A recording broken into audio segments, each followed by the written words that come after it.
This Yuletide Miniseries is a replay of episodes originally published in 2024. This way, the episodes are conveniently queued up in your podcast player so you don't have to go searching for them, and you never lose your spot in the listening order.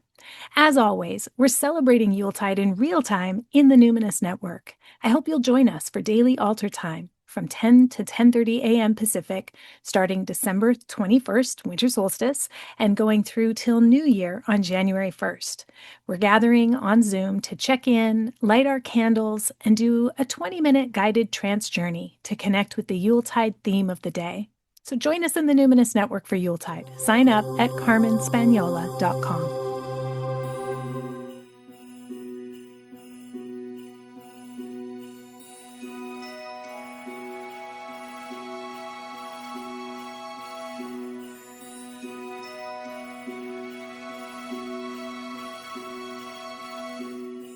Welcome to the third day of Yule, when we attend to the restless dead on their wild hunt and to the Yuletide bestiary. It's getting hair-raising now, folks. What is the wild hunt? Well, the wild hunt is a European folklore motif involving a large, ghostly hunting party comprised of the souls of the dead and deities associated with the underworld, and it travels through the sky at night on horseback. Anyone caught out could be swept up and carried away by the Yule riders in this hunting party. Therefore, everyone would stay inside at night. Some say that the wild hunt begins at Samhain, also known as Halloween, and is at its height on the winter solstice. In modern Wicca, the wild hunt is celebrated on the winter solstice. However, in folklore traditions from across Europe, including Britain, Ireland, Wales, France, Denmark, Norway, Sweden, Finland, Germany, Switzerland, Italy, Slovenia, and the Netherlands, the dates can range from early November to late January and can last from 1 to 3 days to as much as 9 weeks. Usually headed by a female supreme being, such as Perchta in Germany and Austria, or Gudrun Horsetail in the Norse tradition, the wild hunt is also known as the Ride of the Furious Army, or Oskareia, the Terrifying Ride. In Sweden, the wild hunt is headed by Lucy the Hag, an earlier version of the Christianized Saint Lucy, and the horde of demons that follow her through the sky are called the Luciferda. People were afraid to fall asleep on the eve of midwinter, lest their soul be taken by a traveling demon, so they would stay up all night for the Lucivacca, a vigil called the Lucy Wake. Folk stories of the wild hunt often have two central motifs, horses and feasting. Across ancient Europe, horses have held a connection to the spiritual realms in the land of the dead. They perform the role of psychopomp, the one who conveys the souls of the dead to their resting place across the veil. This is why they were so often sacrificed with their owners in ancient Celtic, Scandinavian, Germanic, and Eurasian cultures. Celebrations in honor of the myth of the wild hunt acknowledge not only horses, but also the other animal familiars involved, like the hunting dogs, the wild boar, and the deer. Baked ham is a popular meal on this night because it was the prized game of the wild hunt. Sometimes 3 shafts of wheat would be left in the fields after harvest for Glosso, the glowing sow with fiery eyes, and Bristles, who left a trail of sparks wherever she went. On this night, she'd be left offerings of fish and gruel to appease her, so no harm would come to the farm. In medieval times in Lapland, people would make little boat ornaments out of birch bark and hang them from trees outside. Then they'd place a morsel of their supper in it and leave it out, so the furious army had something to eat as they passed through. This was a night when we might expect hauntings, so you would do everything you could to honor and appease the restless dead and make sure that they would pass easily without stopping at your house. So let's talk about feeding our ancient dead and then the animal familiars. This is the night when we remember those ones from way back, the ones whose names are forgotten to time and whose souls may not be at rest. To honor and appease them, we might prepare a traditional dish from the place where our way-back people lived. We might place an offering of a fancy plateful of food outside overnight. In Bulgaria, during this Feast of the Dead, offerings are placed near the hearth. This is a good night for lighting incense and offering the smoke as food for the restless spirits of the dead who've not been fed with love for a long, long time. Even just some dried cedar boughs, crushed and sprinkled on a fire, can create beautiful incense offerings. Note that we're not talking about calling in the troubled souls here. No, that's not what we're doing at all. We're merely sending a loving thought, not asking them to come hang out with us.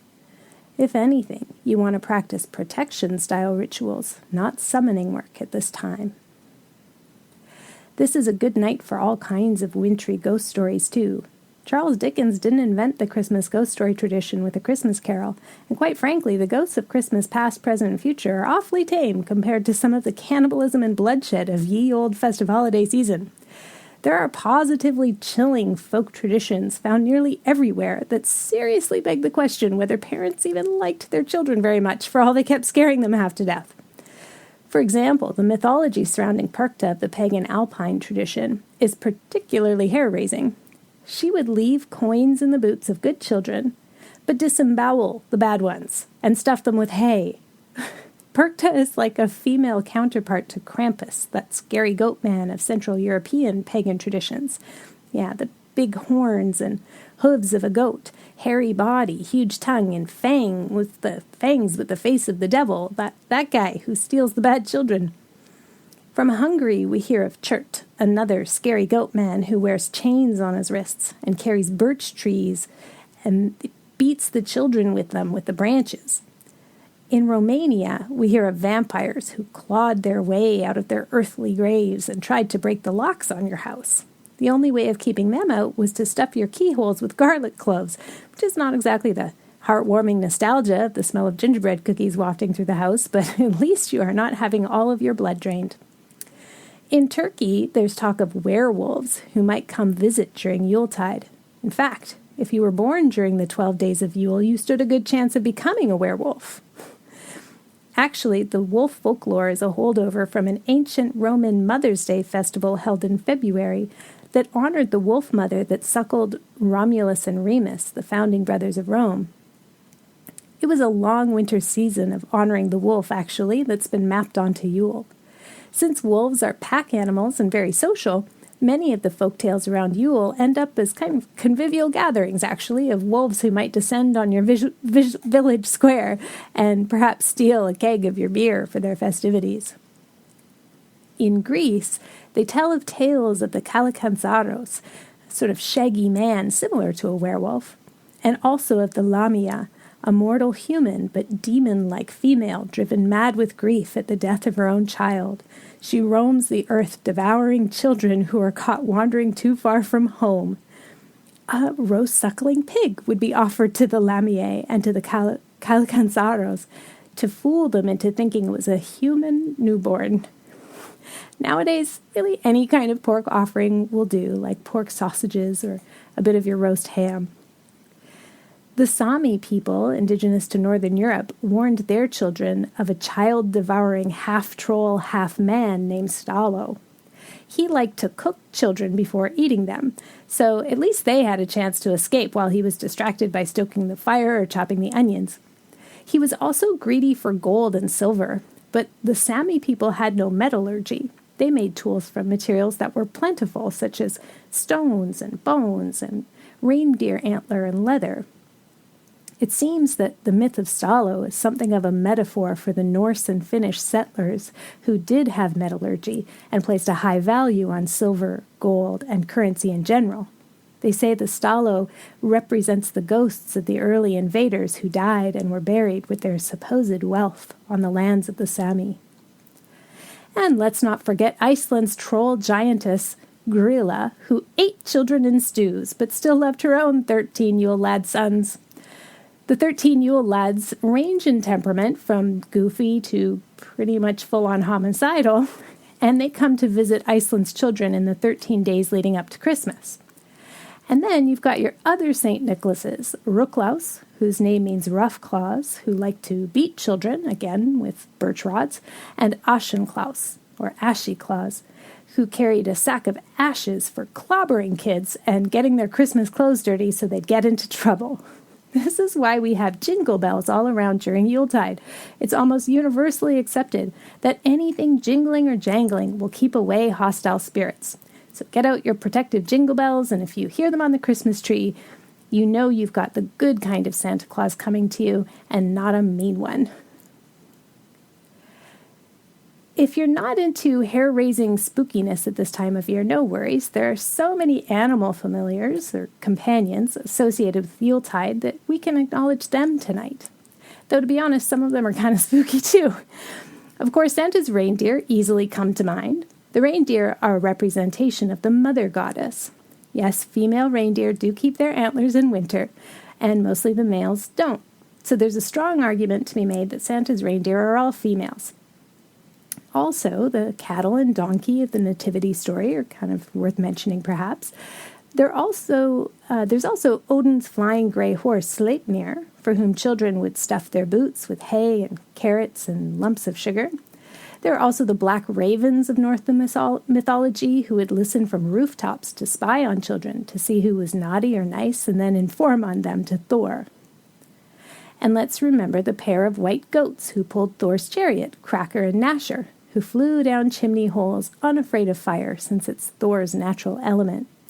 Yule goats are widely found in Denmark, Sweden, and Norway, where in some areas children leave their shoes under their bed filled with grains on Christmas Eve in exchange for gifts. The German Habersack is a Yuletide horse character recreated by basically draping a white sheet over an upside-down broom or branch stick. They really go all out with this sort of Yuletide horse antic in Wales, where it's called the Merry Lude. They place the skull of a horse skeleton on a broomstick and fill the eye sockets with glass Christmas ball ornaments. Then a man carries the broomstick with the horse head above him, and his body is fully draped in a white sheet. He's escorted by a party of revelers, and they all go door to door singing songs and asking to be let in and demanding food and drink. You should really just Google Merry Lude costume. It's kind of bonkers. The horses are featured also prominently in Denmark, Norway, Sweden, and Finland as far back as the Middle Ages. Young men would have ritual horse races on frozen lakes and rivers, the winner earning himself a new cloak, an honor among his people. There were also races specific to springs still rising from underground, and whoever's horse got the first drink from the spring would ensure good health for his entire herd in the year to come. And then, of course, there are stories about Yule cats and dogs. The Yule dogs are actually 24 daughters of the Teutonic witch goddess Berchta, who also, again, goes by the name Holla, who take on the form of dogs on Christmas Eve. Frau Holla travels with her pack of wild hound daughters looking for open doors. If they find your door open, one of the dogs will sneak inside and take up residence right in front of your hearth fire. Now you have a little dictator in the house, and if you don't treat her well, all sorts of ill fortune can befall your household. So, as a parent, it seems obvious that this story is a teaching tool for behavior modification. This is probably how they used to get their kids to shut the door when they were coming in from the outside instead of letting it hang open. Anyway, the Yule Cat story originates in the mythology of the goddess Freya and her two giant Norwegian forest cats who pull her sleigh through the sky. Freya is a vulva, a seeress, who performs divination and magic. She also spins the wheel of fate. The Norse word Yule is kind of a homonym. It sounds like the same word as wheel. So the wreath you might hang on your door today is related to the sun wheels of Old Norse that they used to make from greenery to represent the wheel of the year itself. And remember Lucy the Hag? Well, she can transform into a cat and is known in Germany and the Netherlands as the Lucicat. She scratches and terrorizes bad children, as cat deities do, and so people eat bright yellow saffron-scented pastries to invoke the light, since the Lucicat is a fraidy cat when it comes to the light. In Nordic countries, the Yule cat actually starts her work way back in the harvest season, when she spies on people to make sure they're doing their fair share to ensure enough food and supplies for the winter.